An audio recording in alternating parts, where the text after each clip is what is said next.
Hello friends, welcome to officers nest. यहाँ पर हम लोग 70th बीपीएससी के प्रिपरेशन के लिए स्टार्ट कर रहे हैं बिहार बजट। बहुत इंपॉर्टेंट है Bihar budget, union budget, economic survey for prelims. तो ऑफिसर्स नेस्ट पर हम लोग एक प्लेलिस्ट अभी स्टार्ट करेंगे where we will focus on Bihar budget, Bihar economic survey as well after the union budget. Union budget हम लोगों ने बहुत डिटेल्ड में, बहुत एनालिसिस के साथ और बहुत प्री स्पेसिफिक होकर के जो सवाल प्री से रिलेटेड आ सकते हैं वो हम लोगों ने करा है। और सिमिलरली हम लोग आज बिहार बजट स्टार्ट करेंगे 2024-25। एज फॉर मी, मेरा नाम है सैयद तारिक। मैं बिहार एजुकेशन सर्विसेज में ऑफिसर हूँ। मेरा सिलेक्शन 65th बीपीएससी में हुआ था, rank 53। Fine, thank you. So that's was all about me. अब हम लोग स्टार्ट करेंगे Bihar budget 24-25। This is our finance minister, इन्होंने ही बिहार बजट प्रेजेंट किया है। अब हम लोग बेसिक यहाँ से स्टार्ट करते हैं बिहार बजट के बारे में। बजट हाइलाइट्स क्या क्या हैं? तो बजट हाइलाइट्स क्या हैं? हमारा सबसे पहले जीएसडीपी क्या है? बिहार का जीएसडीपी क्या होता है? Gross state domestic product. उस हमारे डोमेस्टिक टेरिटोरियल बाउंड्री के अंदर कितनी भी हमारी टोटल प्रोडक्शन हुआ है of all goods and services, उसका करंट प्राइस पर, एट करंट प्राइसेस। ठीक है, हम लोग जानते हैं कि जीडीपी मेजर करने में हम लोगों ने पढ़ा होगा कि there are two ways of measuring GDP. पहला होता है करंट प्राइस पर और दूसरा होता है कांस्टेंट प्राइसेस पर। तो कांस्टेंट प्राइसेस पर हम लोग 2011-12 बेस ईयर लेते हैं और करंट प्राइसेस पर इन्फ्लेशन के इफेक्ट को इंक्लूड करते हुए हम लोग काउंट करते हैं। तो जीएसडीपी करंट प्राइसेस पर 2024-25 में प्रोजेक्टेड है कि 9.76 लाख करोड़ होगी बिहार की। फाइन, और ये क्या है? ये इंक्रीमेंट है, एक्सपेक्टेड इंक्रीमेंट है कि 13.5% ग्रोथ होना है। तो हमारा बेसिक फिगर है बिहार में कितने सर्विसेज और गुड्स प्रोड्यूस होते हैं collectively with in the boundary, that is of 9.76 lakh crore. Present कौन करते हैं? तो finance minister of Bihar Shri सम्राट चौधरी। यहां पे एक इंपॉर्टेंट चीज हम ध्यान रखेंगे कि हु कॉजेज द बिल और द एनुअल फाइनेंशियल स्टेटमेंट। याद रखेंगे कि बजट को इकोनॉमिक सर्वे क्या या बजट को कॉन्स्टिट्यूशन क्या कहता है? Annual financial statement.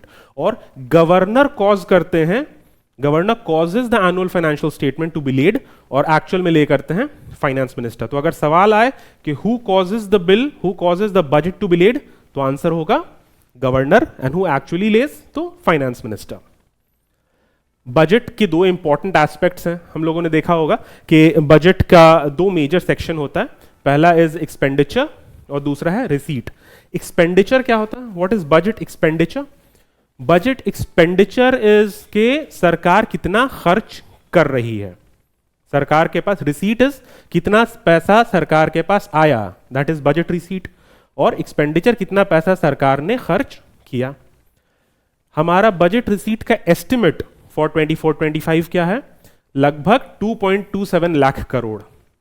ये एक्सपेक्टेड है कि हम लोग बहुत सारे सोर्सेस से, tax sources, non tax sources, finance commission grants जो हमें सेंटर से मिलते हैं, जो नॉन फाइनेंस कमीशन ग्रांट्स हमें सेंटर से मिलते हैं, इन सबको जोड़ करके समेशन में हमारे पास 24-25 में 2.27 लाख करोड़ रुपए आएंगे बिहार सरकार के पास।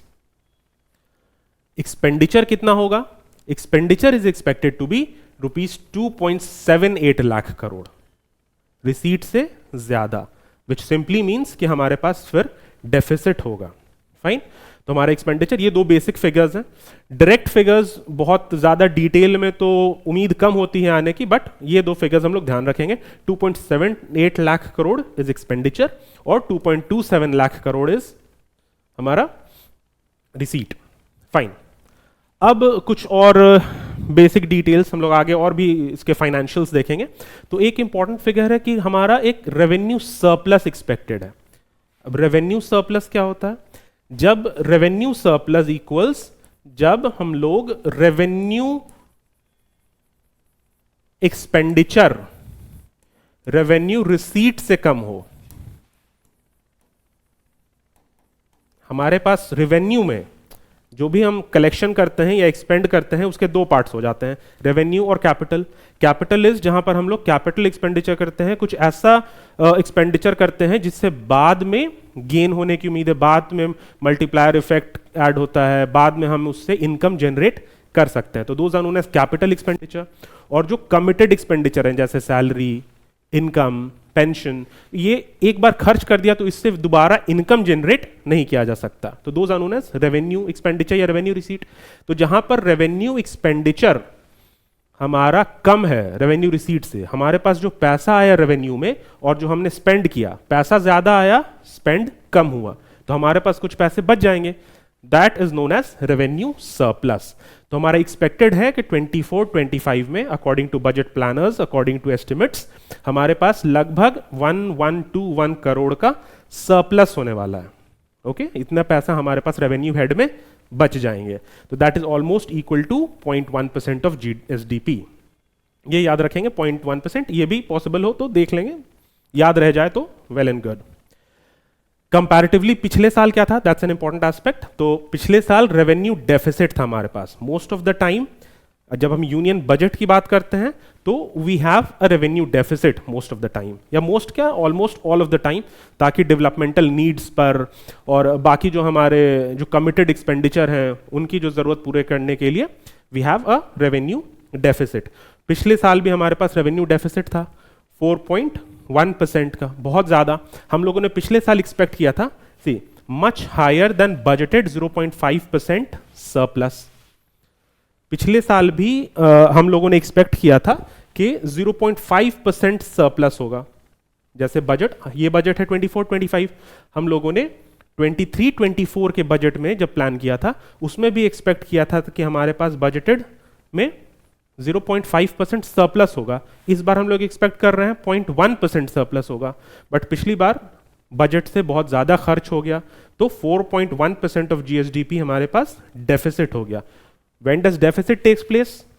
ये कब होता है? ये लेट मी राइट इट, एक बार मैं लिख देता हूं। सरप्लस कब है? सरप्लस कब होगा? जब एक्सपेंडिचर कम होगा रिसीट से, राइट? जब खर्च हमारा कम होगा तो वो सरप्लस होगा। और हमारा डेफिसिट कब होगा? कब हमारे पास कमी हो जाएगी? डेफिसिट मतलब कमी। हमारे पास कमी हो जाएगी जब हमारा एक्सपेंडिचर ग्रेटर देन रिसीव्ड होगा। ग्रेटर देन रिसीट होगा तो ये हमारा डेफिसिट होगा। ये हुई रेवेन्यू सरप्लस की बातें। नेक्स्ट एक इंपॉर्टेंट कॉन्सेप्ट है फिस्कल डेफिसिट, जो सबसे नोन डेफिसिट्स में से एक है। We have a number of deficits, बहुत तरह के डेफिसिट्स हैं। एक हम लोगों ने रेवेन्यू डेफिसिट पढ़ा, या डेफिसिट ना हो तो सरप्लस हो जाता है वो।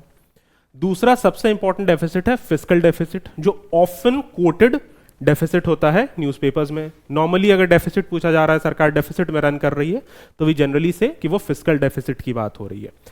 कभी कभी हम लोग न्यूज़पेपर्स पढ़ते हैं तो एक टर्म आता है ट्विन डेफिसिट, ये याद रखेंगे। ट्विन डेफिसिट क्या होता है? Twin deficit refers to fiscal deficit plus revenue deficit. दोनों, जब रेवेन्यू डेफिसिट भी हो और फिस्कल डेफिसिट भी हो तो we use the term twin deficit. Okay, तो खैर फिस्कल डेफिसिट में क्या है हमारा एस्टिमेट कि ये 3% ऑफ GSDP होगा। लास्ट टाइम बहुत ज्यादा हम लोगों ने रेवेन्यू में भी देखा, हम लोगों ने रेवेन्यू में बहुत ज्यादा स्पेंड कर दिया, तो रेवेन्यू में there was a deficit of 4.1%। Similarly fiscal deficit भी लास्ट ईयर हमारा 8.9% ऑफ GDP था। दिस इज इंपॉर्टेंट, ये दोनों फिगर ध्यान रखेंगे। 8.9% इज लास्ट ईयर का fiscal deficit, 4.1% is last year का रेवेन्यू डेफिसिट, 3% इज एक्सपेक्टेड इस साल फिस्कल डेफिसिट, और 0.1% surplus extra is expected in 24-25। Fine, these are the very basics of budget. अब थोड़ा हम लोग बजट के फाइनेंशियल्स पे ध्यान दे देते हैं और डिटेल्ड में एक टेबल के फॉर्म में हम लोग ध्यान दे देते हैं, where things will get easy. See, this is it.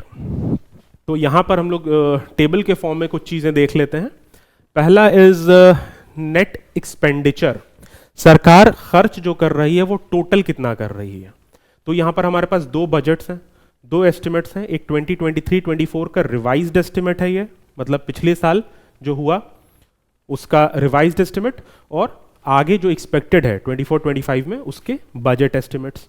और वो कॉलम है परसेंटेज चेंज, जो रिवाइज एस्टिमेट पिछले साल से इस साल में कितना चेंज हुआ। पिछले साल एक्सपेंडिचर हम लोगों ने लास्ट भी देखा है कि फिस्कल डेफिसिट भी हुआ और रेवेन्यू डेफिसिट भी हुआ, तो हमारा एक्सपेंडिचर ऑब्वियस सी बात है ज़्यादा रहा होगा। तो कंपैरेटिवली नेट एक्सपेंडिचर हमारा लास्ट ईयर था 2.91 लाख करोड़। अच्छा, ये सारे डेटा याद रखने की ज़रूरत बहुत डिटेल में नहीं है, लेकिन कुछ कुछ इसमें से ये जो परसेंटेज में है वो तो आप याद रखने की कोशिश करें, दैट इज़ इम्पॉर्टेंट। और आ भी सकता है डायरेक्ट सवाल। ये जो दो डेटा हैं ये एक्सपेंडिचर और रिसीट कहीं है, लास्ट वाले स्लाइड में भी सेम ही थे, तो ये दोनों डेटा आप याद रख सकते हैं, बहुत ज़्यादा हैवी नहीं है।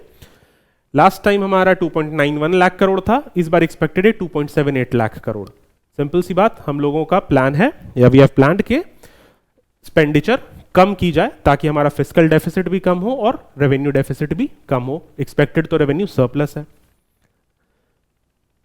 तो परसेंटेज चेंज एक्सपेंडिचर हम लोग यहां से यहां जाने में पिछले साल से इस साल में कम कर रहे हैं, तो वो -12%। नेट रिसीट्स हम लोगों ने कितना पैसा कमाया, कितना पैसा इकट्ठा किया, कलेक्ट किया, लास्ट ईयर वो था 2.14 लाख करोड़। इस बार एक्सपेक्टेड है कि विल अर्न मोर, ठीक है, तो it has come out to be 2.27 lakh crore हम लोग रिसीट गेन करेंगे। परसेंटेज चेंज पॉजिटिव में है, बढ़ा है लास्ट ईयर से कंपैरेटिवली, एक्सपेक्टेड ज़्यादा है, रिसीट ज़्यादा हमारे पास आएंगे, तो that's a positive change 5.7%। Fiscal deficit, third is fiscal deficit. Fiscal deficit क्या है? नेट रिसीट जब ज़्यादा होता है, नेट रिसीट जब कम होता है कंपेयर टू एक्सपेंडिचर, तो expenditure minus receipt is fiscal deficit. Fiscal deficit last देखा हम लोगों ने कि 8.9% ऑफ जीएसडीपी था last year, mainly on account of increased revenue deficit. Revenue deficit बढ़ गया तो फिस्कल डेफिसिट ऑब्वियसली बढ़ना। क्या होता है? Fiscal deficit involves revenue deficit. इस साल एक्सपेक्टेड क्या है? लास्ट स्लाइड में हम लोगों ने ये भी देखा था, 3% of GSDP. Next we see revenue deficit. Revenue deficit क्या होता है? Revenue expenditure minus revenue receipt. Revenue account में, कैपिटल अकाउंट को जब हम अलग कर देंगे और रेवेन्यू को ही सिर्फ काउंट करेंगे, revenue receipt minus revenue expenditure, that will give revenue deficit. ये सब बहुत डिटेल में हम लोगों ने यूनियन बजट की वीडियो में भी देखा है। तो revenue deficit 4.1% of GSDP last था, इस बार एक्सपेक्टेड है रेवेन्यू सरप्लस होना 0.1%। एक नया टर्म यहां पर है, primary deficit. What is primary deficit? Primary deficit is बहुत सारे रेवेन्यू एक्सपेंडिचर में बहुत सारा कंपोनेंट्स होता है, जैसे revenue expenditure on salaries, expenditure on pensions, expenditure on interest. तो इंटरेस्ट पे एक्सपेंडिचर क्या हुआ, थोड़ा सा यहाँ पे समझने की जरूरत है कि इंटरेस्ट पे एक्सपेंडिचर वैसा कोई एक्सपेंडिचर नहीं है जो हम लोगों ने इस बार किया है। We have not spent on something. जो लास्ट हमने लोन लिया था या कोई कैपिटल बोरोइंग की थी, उसके लिए जो इंटरेस्ट हम लोग दे रहे हैं वो है। तो हमारा इफेक्टिव जो एक्सपेंडिचर होना चाहिए, हमारा जो इफेक्टिव डेफिसिट होना चाहिए, वो इंटरेस्ट माइनस होना चाहिए उसमें से, उसी को कहा जाता है primary deficit. Fiscal deficit minus the interest component of the revenue section. Interest component को हम माइनस कर देते हैं, तो दैट इज प्राइमरी डेफिसिट। तो प्राइमरी डेफिसिट कितना है हमारा? 6.8% ऑफ जीएसडीपी, और इस बार एक्सपेक्टेड है कि that will be around 0.9% of GSDP. तो रिमेंबर दीज 0.9% और 0.1%, 3%, ये सब that will come in handy. कहीं पर हो सकता है एक सवाल इससे आ जाए, हमें याद रहेगा, the back of the mind रहेगा, तो हमें वो चीज़ें याद आ जाती हैं। अच्छा, फाइनल लास्ट चीज़ जो बेसिक है हमारा सबसे इंपॉर्टेंट, जीएसडीपी। हमारे स्टेट का जीएसडीपी कितना है? Gross state domestic product. तो last year it was 8.60 lakh crore. It is expected to be 9.76 lakh crore with a 13.5% change. Positive 13.5% है, क्यों? क्योंकि यहां से यहां में पिछले साल से इस साल कंपैरेटिवली बढ़ा है, and therefore 13.5% growth. Fine, this was the basic financials of Bihar budget 24-25। आगे हम लोग कुछ और देख लेते हैं। यहां पे हम लोगों ने ये कवर कर ही लिया है कि हमारा रेवेन्यू एक्सपेंडिचर कितना है। Revenue expenditure 2.25 lakh crore expected है। हमारा कैपिटल एक्सपेंडिचर, रेवेन्यू एक्सपेंडिचर हमारा इतना है, कैपिटल एक्सपेंडिचर हमारा 53,000 करोड़ है, 53,000 करोड़ के आसपास है। ये दो हेड बताए थे मैंने। एक्सपेंडिचर जो होता है वो दो पार्ट होता है, रेवेन्यू और कैपिटल राइट। रेवेन्यू एक्सपेंडिचर ये मैंने बता दिया, रेवेन्यू एक्सपेंडिचर इज जो एंड हो जाता है, जो खर्च हो गया तो खत्म हो गया, उससे जनरेशन बाद में नहीं होगा। For example in may be salaries, salary पे जो खर्च हो गया, पेंशन, ये याद रखेंगे आप। इंटरेस्ट, या थियरी पार्ट में भी सवाल आ सकता है कि क्या किसका कंपोनेंट है, इंटरेस्ट किसका कंपोनेंट है, इंटरेस्ट पेमेंट, तो वो रेवेन्यू का होता है। कैपिटल एक्सपेंडिचर में जो हम खर्च करते हैं, फॉर एग्जांपल ब्रिज बनाने में, हॉस्पिटल्स बनाने में, ये हो गया फिजिकल कैपिटल, या हम लोग जो सोशल कैपिटल पे भी एक्सपेंड करते हैं, that is also comes a part of capital expenditure. तो एक इंपॉर्टेंट डेटा यहां पर आता है विच इज नोन एज कि revenue is to capital expenditure कितना है हमारा, हम लोग कितना खर्च कर रहे हैं जिससे बाद में हम ग्रोथ कर पाए। कैपिटल एक्सपेंडिचर से मेनली ग्रोथ होता है, माना जाता है कि कैपिटल एक्सपेंडिचर से हमारा ग्रोथ एक्सपेक्टेड है। तो रेवेन्यू इज टू कैपिटल मतलब कितना पैसा रेवेन्यू और कंपेयर टू कितना पैसा कैपिटल पे हम लोग खर्च करते हैं। और बिहार के केस में दिस डेटा इज अप्रोक्सीमेटली 80.97 या लगभग इसे हम 81 मान सकते हैं। 81 इज टू 19 मतलब अगर हम 81 रुपए रेवेन्यू एक्सपेंडिचर पे खर्च करते हैं तो 19 रुपए हम कैपिटल एक्सपेंडिचर पे खर्च करते हैं। और मोर और लेस यूनियन बजट के केस में भी ये 80-20 के रेशियो में ही लगभग होता है। अच्छा, ये एक इंपॉर्टेंट चीज है कमिटेड एक्सपेंडिचर, ये हम याद रखेंगे।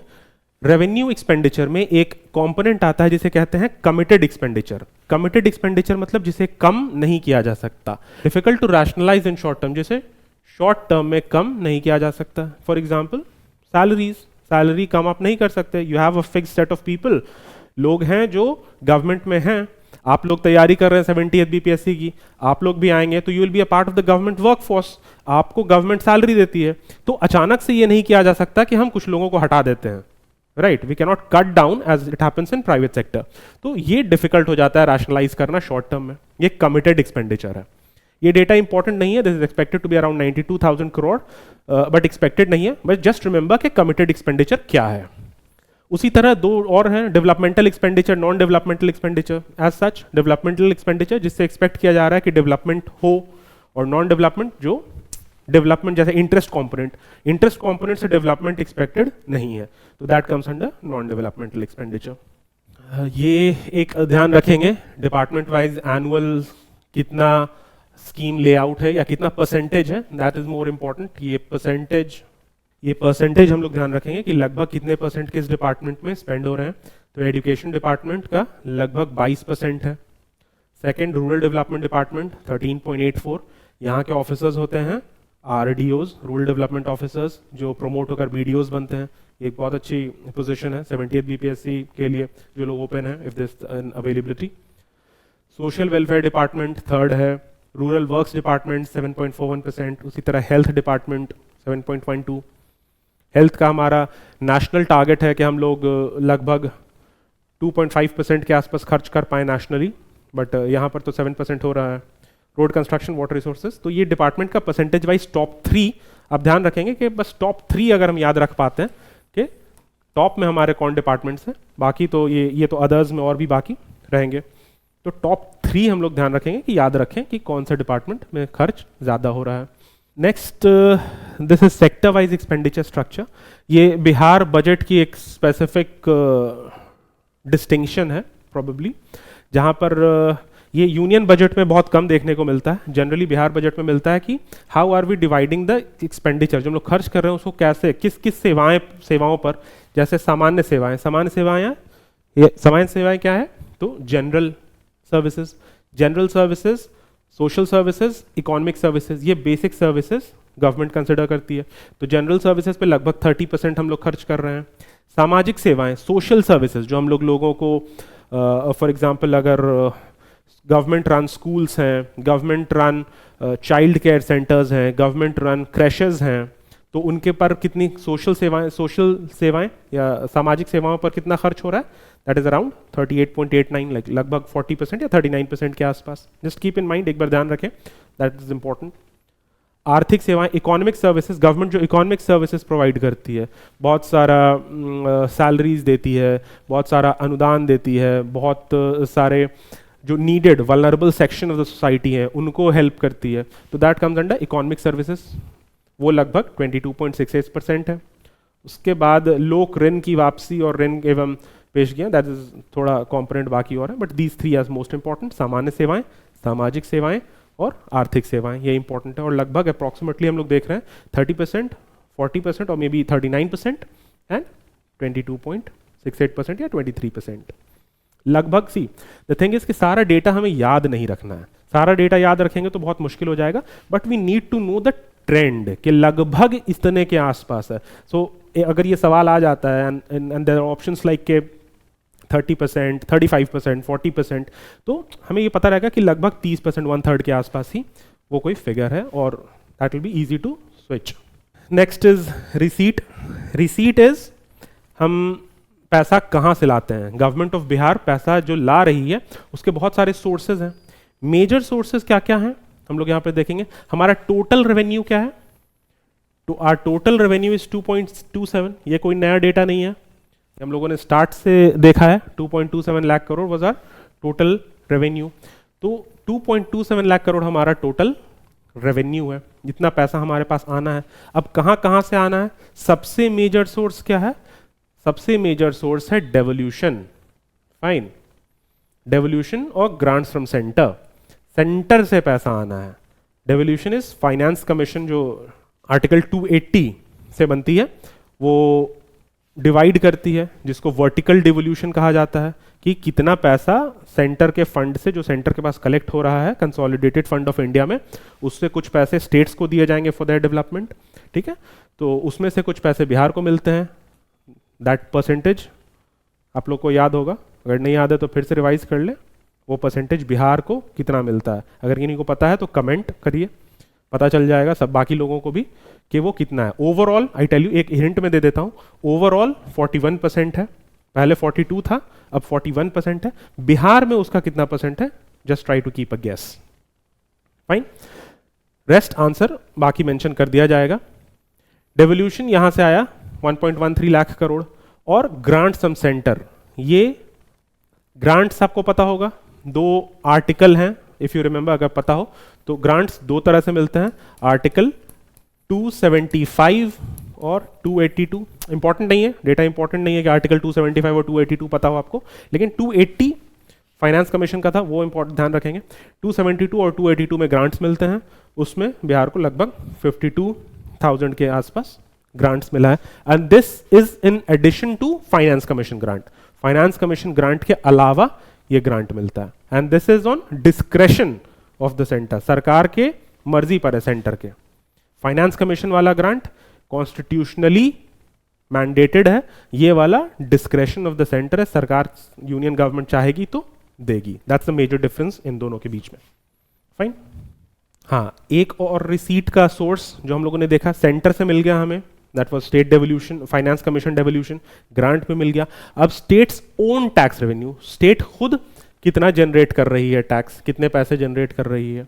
तो बिहार का ओन टैक्स डेवोल्यूशन लगभग 54,000 करोड़ है।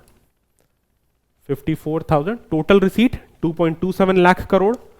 सेंटर से हमें लगभग 1.12 के आसपास फाइनेंस कमीशन डेवोल्यूशन था, लगभग 52,000 करोड़ के आसपास हमारा ग्रांट्स था, और लगभग उसी के अराउंड 54,500 करोड़ के आसपास हमारा ओन रेवेन्यू कलेक्शन है। अब ओन रेवेन्यू कलेक्शन में भी बहुत सारे सोर्सेज हैं। हमारा टैक्स सोर्स हो सकता है, नॉन टैक्स सोर्स हो सकता है। फॉर एग्जांपल आप बिहार म्यूजियम विजिट करते हैं, बिहार म्यूजियम विजिट करने के लिए वी हैव टू पे एन एंट्री फी, 100 रुपए का एंट्री फी देना होता है। तो वो entry fee actually adds up, चला जाता है बिहार सरकार के पास, and that adds up in Bihar सरकार के रिसोर्सेज आने के, पैसा आने के सोर्सेज में ऐड हो जाता है वो। तो वो क्या टैक्स सोर्स है, वो आपसे टैक्स लिया गया नहीं, तो those are non tax sources. तो हमारे यहाँ भी दो तरह के सोर्सेज होते हैं, ओन टैक्स में भी own tax sources and non tax sources. Tax sources में सबसे इंपॉर्टेंट क्या है, GST. After the formation of GST, state GST is estimated to be the largest source of own revenue, and that data is approximately 58%. We'll remember this, ये याद रखेंगे, approximately 60%, 58% के आसपास हमारा GST से revenue आता है। ये एक टेबल है, states own taxes, that is states own taxes, ये सब important नहीं है। इस साल कितना budgeted expected है, 54,300। नॉन टैक्स, ये देखिए हमारा नॉन टैक्स कितना है, नॉन टैक्स हमारा सिर्फ 7,000 है कंपेयर टू 54,000, मतलब हमारा टैक्सेशन से जो पैसा सरकार के पास आता है वो बहुत ज्यादा है as compare to non tax revenue. Share in central taxes ये हम लोग को देखनी है, सेंट्रल टैक्स में कितना शेयर है हमारा 1,13,000 एंड ग्रांट्स इन एड जो मैंने बात की 275 और 282 के अंदर में दैट इज 52,000। तो हमारा टोटल रेवेन्यू रिसीट हो गया 226,798। फाइन, तो ये बस ध्यान रखेंगे डेटा कंपैरेटिवली, ये पॉइंट याद रखेंगे कि हमारा टैक्स सोर्सेज बहुत ज्यादा है compared to non tax sources. Non tax sources को बढ़ाने की हम लोग मेंस में देखेंगे कि नॉन टैक्स सोर्सेज को बढ़ाने की जरूरत है, we need to focus on that, ये हम लोग मेंस पर फोकस करेंगे फिर। फाइन, तो ये हो गए रिसीट्स। ये इंपॉर्टेंट है दो ग्राफ, पैसा कहाँ से आता है और पैसा कहाँ जाता है। हम लोगों ने बात की पैसा कहाँ से आता है, रिसीट हम लोगों ने जो देखा उसके बस परसेंटेज टर्म्स में है। केंद्र सरकार से सहायता अनुदान, राज्य कर का भिन्न राजस्व, राज्य सरकार के कर राजस्व, केंद्रीय करों में राज्य का अंश। ये क्या है केंद्रीय करों में, this is finance commission grant. Finance commission में जो मैंने बताया कंसोलिडेटेड फंड ऑफ इंडिया में जो पैसा कलेक्ट होता है वो ट्रांसफर भी किया जाता है vertical devolution according to finance commission formula. तो उसके अकॉर्डिंग लगभग 40% हमारा पैसा वहीं से आता है। हम लोगों ने देखा था that figure was around 1 lakh something, 1,12,000। तो ये हमारा मैक्सिमम है 40.52% के आसपास, ये हमारा सबसे ज़्यादा है जो फाइनेंस कमीशन से डेवल्यूशन होता है। सेकंड सबसे इंपॉर्टेंट क्या है, राज्य कर के, राज्य सरकार के कर राजस्व, दैट इज स्टेट जीएसटी का कंपोनेंट जो हम लोगों ने बात किया। थर्ड क्या है, केंद्र सरकार से सहायता अनुदान, these are the grants. Grants जो हमें 275 आर्टिकल 275 और 280 में देखा, तो ग्रांट्स जो आते हैं वो लगभग 18.7%। तो ये बस सीक्वेंस हम लोग ध्यान रखेंगे कि ये सीक्वेंस याद रह जाए। सबसे ज्यादा from centre finance commission devolution जो फाइनेंस कमीशन मैंडेट करता है, जो कॉन्स्टिट्यूशनली मैंडेटेड है। सेकंड हमारा स्टेट जीएसटी। थर्ड जो finance commission non finance commission grant है वो। एंड फोर्थ इज लोक ऋण, पब्लिक डेट। ठीक है, हम लोगों ने देखा पैसा कहां से आता है, तो ये भी इंपॉर्टेंट है पता रखना कि पैसा कहां जाता है। तो मेजर सेवाएं, मेजर कहां जा रहा है पैसा, तो हम लोगों ने देखा तो 2-3 डिविजन्स था, general services, social services, economic services. तो सबसे ज़्यादा पैसा हमारा जाता है सोशल सर्विसेज में, जो हम सोसाइटी को मेनली वल्नरेबल सेक्शन पे या इन जनरल भी खर्च करते हैं। सामाजिक सेवाएं में लगभग हमारा 39% के आसपास, सामान्य सेवाएं 30% और आर्थिक सेवाएं 23%। आर्थिक सेवा इकोनॉमिक सर्विसेज हम लोगों ने जो बात करी, जो बहुत सारे एग्जाम्पल्स हैं, कभी किसी को सरकार अगर कोई अनुदान दे रही है तो उस पर अगर कोई खर्च हो रहा है, दोज आर इकोनॉमिक सर्विसेज। बाकी और छोटे छोटे ये इंपॉर्टेंट नहीं है, याद रखने की भी जरूरत नहीं है। हम लोग ये 3 इंपॉर्टेंट रखेंगे, सामाजिक सेवाएं, आर्थिक सेवाएं और सामान्य सेवाएं, दैट इज इंपॉर्टेंट बस। अच्छा, कुछ इंपॉर्टेंट चीज़ें हैं, प्रायोरिटीज़ हैं। गवर्नमेंट ऑफ बिहार ने अपने बजट में 8 प्रायोरिटीज़ दी हैं, तो इनको जानना इंपॉर्टेंट है। आप 8 ये याद नहीं रखना, बट ये ध्यान रखें कि क्या 8 इंपॉर्टेंट गवर्नमेंट कर रही है, कि ये 8 जो चीज़ें हैं ये हमारे लिए डेवलपमेंट में इंपॉर्टेंट है, और ये 8 चीज़ें यहाँ पर लिस्टेड हैं। अपॉइंटमेंट इन एम्प्लॉयमेंट, एम्प्लॉयमेंट किसी भी सरकार की प्रायोरिटी है। क्यों? क्योंकि हमारा जो वर्कफोर्स है वो बढ़ता जा रहा है। हमारा डिविडेंड है, बिहार का डेमोग्राफिक डिविडेंड बहुत इंपॉर्टेंट है, बहुत ज़्यादा फेमस भी है, क्योंकि Bihar is comparatively young as compare to India. India is young, India is passing through a phase of demographic dividend, ठीक है। और उसमें भी बिहार की एवरेज एज इंडिया के एवरेज एज से भी कम है, तो हमारे पास डेमोग्राफिक डिविडेंड है। तो एम्प्लॉयमेंट, अब डेमोग्राफिक डिविडेंड है बिफोर इट टर्न्स, जो डेमोग्राफिक डिविडेंड और डेमोग्राफिक डिजास्टर ना बन जाए, दोनों वर्ड इंपॉर्टेंट है, डेमोग्राफिक डिविडेंड, डेमोग्राफिक डिजास्टर। अगर डेमोग्राफी को अच्छे से यूज नहीं किया गया, इन्हें ट्रेन नहीं किया गया, स्किल्स नहीं प्रोवाइड की गई, एंटरप्रेन्योरशिप नहीं प्रमोट किया गया, तो ये वर्कफोर्स हमारे डेवलपमेंट में एड नहीं कर पाएगा, it will turn into demographic disaster. तो ये इंपॉर्टेंट है, पहला प्रायोरिटी सबकी इंपॉर्टेंट है कि appointment and employment. Second is women empowerment, ये हम लोगों ने देखा है, our government is really committed कि वुमेन एम्पावरमेंट हो। सबसे बेसिक इसका प्रोसेस क्या है, वी हैव रिजर्वेशन 35%। हम बहुत सारे सर्विसेज में, फॉर एग्जांपल पुलिस सर्विसेज में हम लोग देखते हैं कि बिहार में सबसे ज़्यादा प्रोपोर्शन में महिलाएं हमारे यहाँ पुलिस में है, बिहार में, as compare to total India के कंपैरिजन में। वेलफेयर ऑफ डिफरेंट सेक्शंस, सारे सेक्शंस जो हमारे हैं सोसाइटी के, दैट इज़ इंपॉर्टेंट। सबका डेवलपमेंट, सबकी ग्रोथ, सबको बराबर, सबका साथ, सबका विकास, बहुत इंपॉर्टेंट है ये। बहुत सारे सेक्शंस हैं, शेड्यूल्ड कास्ट हैं, शेड्यूल्ड ट्राइब है, जिनका परसेंटेज इन डेवलपमेंट अभी थोड़ा कम है, उनको डेवलप करने के लिए भी अलग से फोकस है। फोर्थ हमारा 2 HR का सेक्टर है, ह्यूमन रिसोर्सेज। ह्यूमन रिसोर्स को अगर हमें डेवलप करना है तो 2 चीज़ों पर सबसे ज़्यादा फोकस करना है, one is health and the next is education. Sixth is agriculture and rural development.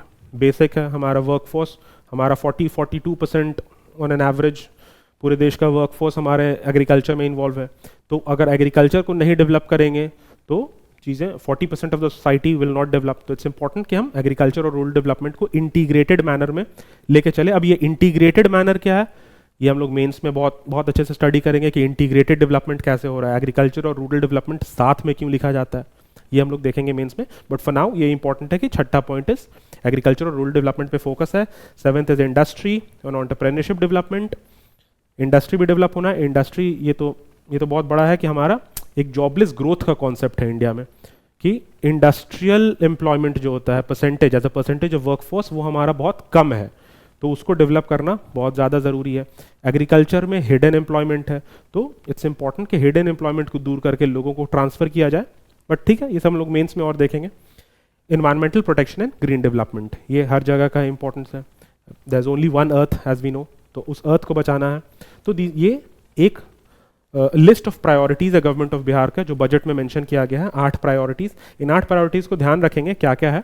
अगर इन केस कुछ आता है कि they can be a question, एक सवाल हो सकता है कि कौन सा प्रायोरिटी नहीं है, तो just keep this in mind. ये ध्यान रखेंगे हम लोग यूनियन बजट में 2024 में। हमारे फाइनेंस मिनिस्टर निर्मला सीतारमण जी ने इन्वेस्टमेंट बिहार में बहुत ज़्यादा इस बार एक्सपेक्टेड है, 26,000 करोड़ का एक्सपेक्टेड उन्होंने मेंशन किया था बजट में कि बिहार में होना है। तो इसमें मेजर डेवलपमेंट्स क्या क्या हैं? मेजर डेवलपमेंट्स 2 हैं, हाईवे में इन्वेस्टमेंट होगा और पावर प्रोजेक्ट्स डेवलपमेंट में। तो हाईवे में कौन कौन से हाईवे डेवलप करने हैं? Patna Purnia, keep this in mind, कौन कौन से हाईवे डेवलप करने हैं? पटना पूर्णिया, बक्सर भागलपुर, ये तो अक्रॉस द स्ट्रेच हो जाएगा पूरा, मतलब ईस्ट वेस्ट एक्सप्रेसवे टाइप का हो जाएगा बिहार का, from Buxar in west, Bhagalpur in east, complete east waste.